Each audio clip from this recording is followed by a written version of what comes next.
The Young and the Restless spoilers. Kyle's heart pounded in his chest like a war drum, each beat a reminder of the peril he faced. He had never felt so alone, yet never fought for something so fiercely. The gilded walls of Genoa City's most extravagant venues, where fortunes were made and shattered, felt like a cage of gold around him. He was a man on the brink, every breath a defiance, every step a challenge to the man who had long shadowed his life.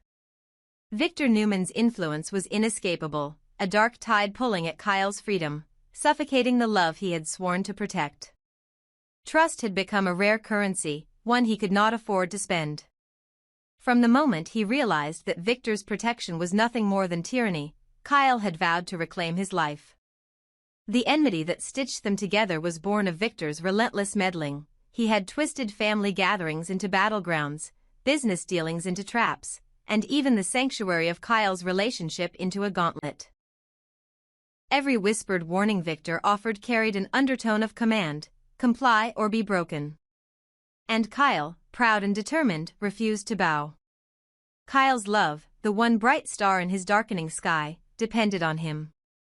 He could not bear the thought of losing that luminous spark. It was his solace, his reason to endure the endless nights of anxiety.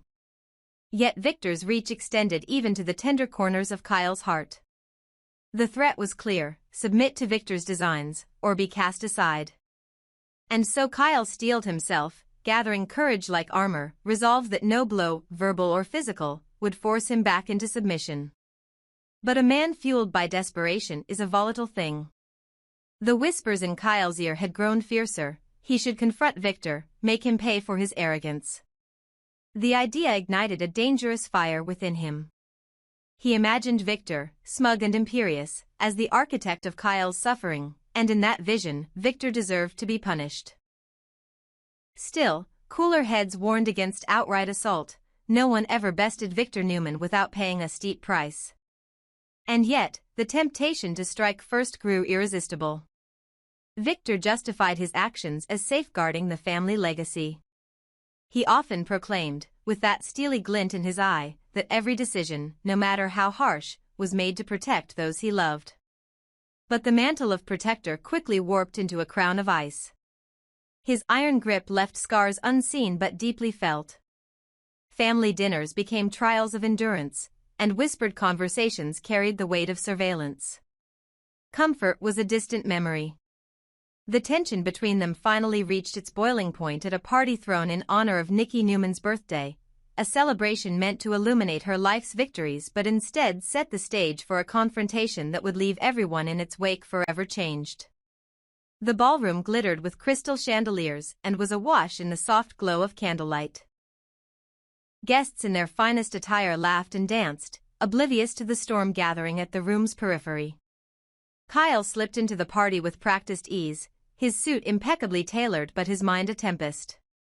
He scanned the room and spotted Victor, surrounded by loyalists, the faithful few who would do his bidding without question. Victor stood beneath an ornate arch, his posture regal, as though he were a king surveying his domain. Kyle felt a surge of anger at that image, a king who had built his throne on the backs of others, who showed his love by smothering them under a mountain of control. The music swelled. Laughter rang through the air like fragile glass. And then Kyle saw her, his love, draped in an elegant gown of pale blue, her smile sincere but shadowed by worry. Her eyes, when they met his, flickered with a silent question: what were his intentions? Was this merely another attempt at reconciliation, or would the man she adored step into a brawl he could never win? All doubt evaporated. The anger that had been simmering beneath his calm exterior burst forth. Kyle moved toward Victor, weaving through the crowd, heedless of the stares he drew.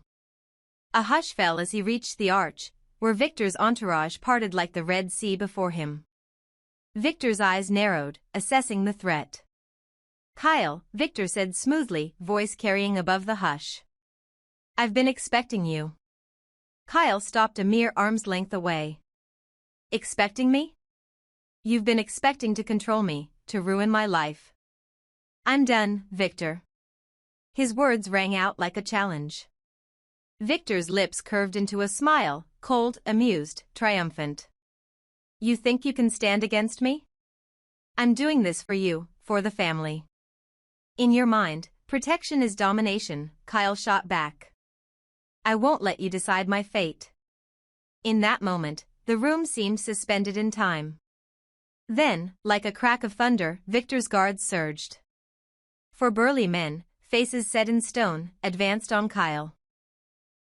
A firefight of fists and elbows ignited the opulent hall, guests screamed, chairs overturned, and the crystal chandeliers shivered. Kyle fought with everything he had, fueled by adrenaline and rage. He landed blows, ducked under wild swings, and tried desperately to reach Victor, but each step brought more assailants.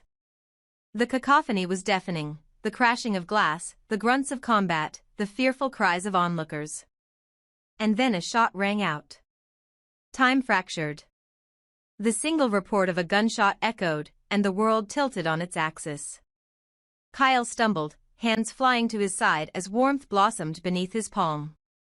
The guards froze, Victor's expression flickered between shock and something colder, calculation. Harrison's scream tore through the chaos. The boy, barely 10, had been standing on a nearby platform helping to present Nikki's cake. The moment the shot sounded, Harrison's eyes had locked onto his father, wide with terror. He saw Kyle's body quake, felt the hush that fell over the room like death's own veil. Nikki's scream followed Harrison's. The candles on her cake guttered, scattering wax droplets like fallen tears. But no one reached for the cake. No one celebrated. All eyes were on Kyle as he sank to one knee, his face contorted in pain and disbelief. Harrison burst through the throng, his small frame weaving between tumbling guests. He reached Kyle's side, tears streaming down his cheeks, his voice trembling, "Daddy, no.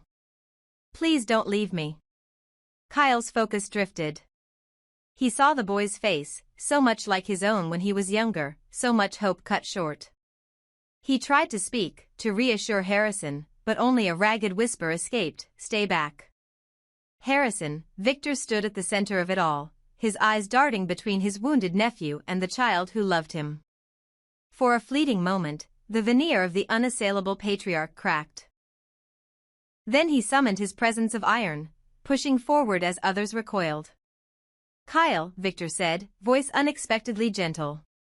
"This wasn't supposed to happen." His words died as his gaze fell on the crimson bloom spreading across Kyle's shirt.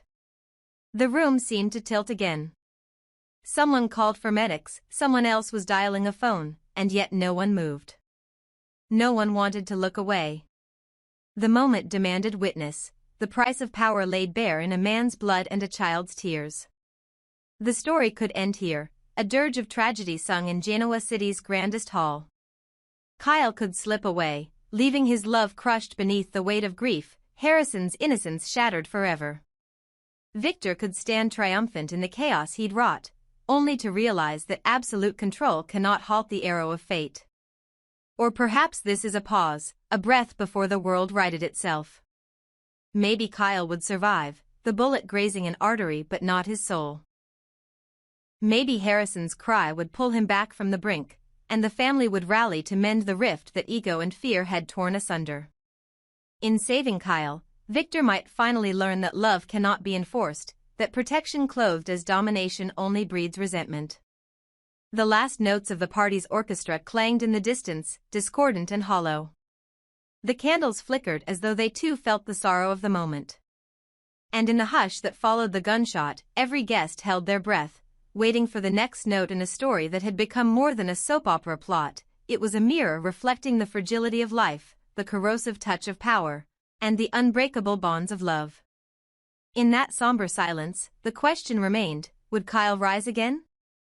Or would the bullet claim him as proof that no one is safe, not even from family? Genoa City would find out soon enough. But for now, time itself seemed to pause, as if to honor the choices made and the lives forever altered on this night of fire and tears. This unfolding tragedy in Genoa City isn't simply a sensational twist, it's a profound exploration of how power, pride and love can collide with devastating consequences. By staging Kyle's impulsive attack on Victor at Nikki's birthday celebration, the writers have crafted a crucible in which each character's deepest flaws and greatest strengths are laid bare. The real heart of the story, however, lies in the aftermath, the shattered lives of Claire and Harrison, the fractured Newman dynasty, and the broader question of what it means to protect someone you claim to love. Kyle's decision to confront Victor head-on was born of desperation. For years he has bristled under Victor's domineering hand, victim to whispered ultimatums, orchestrated family dramas, and an unrelenting assertion that Kyle's happiness lies in obedience rather than autonomy. Yet the birthday gala was more than just a public spectacle, it was the culmination of Victor's most intimate betrayal. By weaponizing his own security detail, Victor crossed a line. In lashing out, Kyle sacrificed the careful diplomacy that might have shielded him and instead ignited a violent showdown. In that instant, when the gun's report cleaved the air, the story pivoted from melodrama to real tragedy. Kyle's collapse, blood darkening the satin lining of his jacket, was more than a dramatic tableau. It was the moment when so-called daytime drama acquired the weight of genuine human suffering. Claire's unbearable loss. Claire's role in this narrative is uniquely agonizing. As Kyle's partner, she has walked a tightrope between loyalty to her family of origin and her love for him.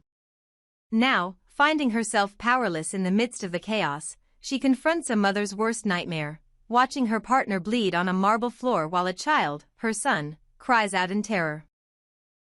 In the weeks to come, Claire will grapple with waves of guilt, rage, and grief. She may question every choice leading up to that night. Should she have discouraged Kyle from attending? Could she have dissuaded him from confrontation? Each memory of that evening will be a dagger, each glance at Harrison a reminder of the irrevocable. As the executrix of Kyle's estate, Claire will also be thrust into the public arena. The Newman name carries weight, media scrutiny, tabloid whispers, and the ever-present camera lenses.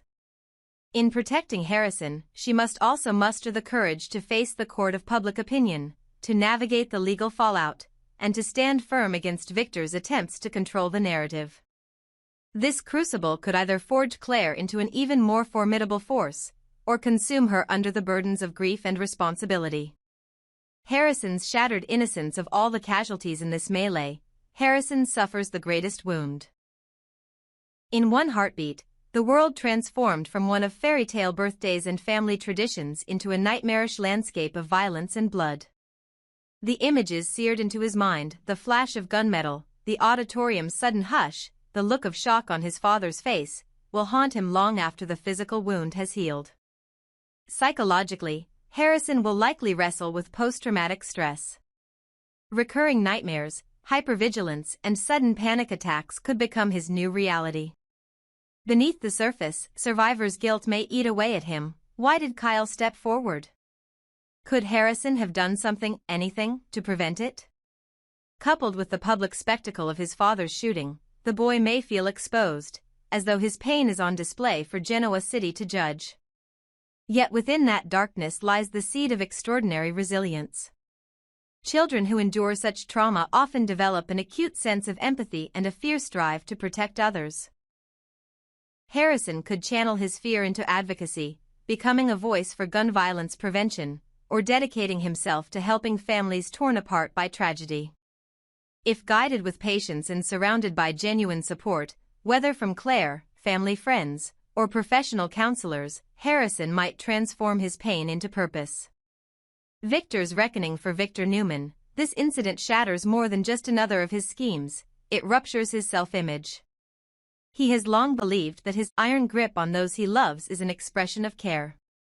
But witnessing Kyle's blood spill on the floor of his own celebration forces Victor to face a truth he has long denied, that protection born of coercion is a perversion of love. In the days that follow, Victor's outer shell of unshakable confidence may crack. He could spiral into guilt-ridden self-reflection, or double down on his methods in a desperate bid to make things right. Watching Victor navigate this moral crossroads will be as compelling as any courtroom drama. Will he choose to admit culpability, beg forgiveness, and relinquish control? Or will he continue to treat people like pawns on his chessboard, fearful that vulnerability equals weakness? The Newman legacy in flux beyond the principal players, the broader Newman circle, devoted staff, business associates, and extended family will rally in unexpected ways. Some, like Sharon or Nick, might see in Kyle's fall a call to confront Victor's tyranny more directly.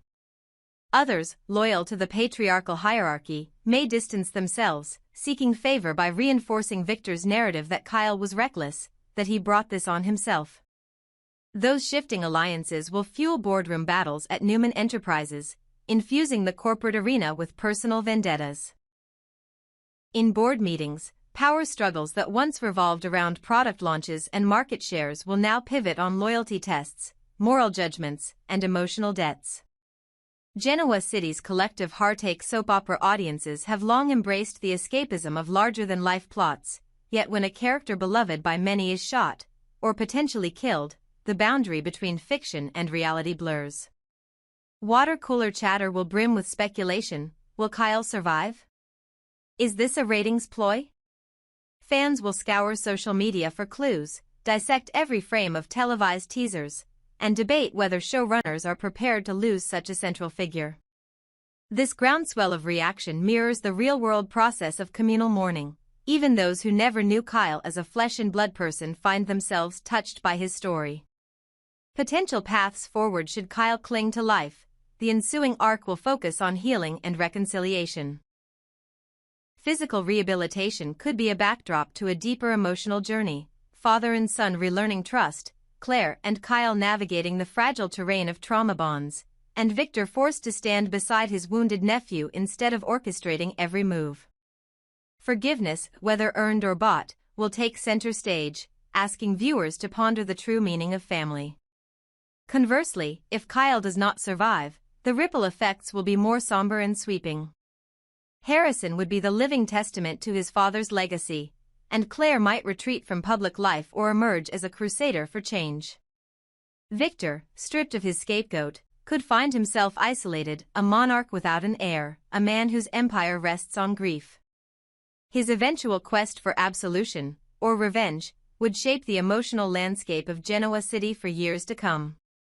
The enduring power of love amid ruin. Above all, this storyline reminds us that soap operas, at their best, are modern morality plays. They magnify everyday human struggles, love versus control, justice versus vengeance, innocence versus corruption, and present them in heightened form.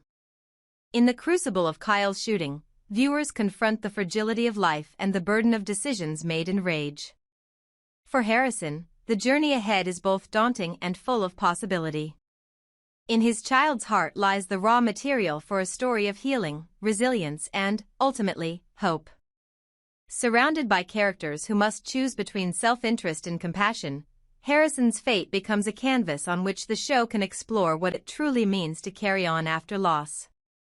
Whether he emerges as a beacon of empathy who shuns the Newman model of power, or as a bitter reflection of the cycle that destroyed his father, Harrison's arc will keep viewers riveted, reminding us that even amid the grandest dramas, the smallest voices matter most.